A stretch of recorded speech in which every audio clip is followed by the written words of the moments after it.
High বন্ধুরা, দেখুন কীভাবে লাগাচ্ছে এটা। এই ফিল্টারটা আঙ্কেল কীভাবে লাগাচ্ছে আপনারা দেখুন, জানা থাকলে আপনাদের কাজে লাগবে।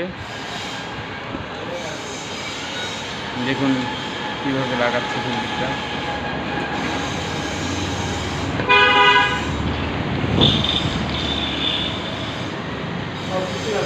দেখতেছি আঙ্কেল খুব পরিষ্কার করে জিনিসগুলো লাগাচ্ছে, আপনারাও এই জিনিসগুলো খেয়াল করবেন।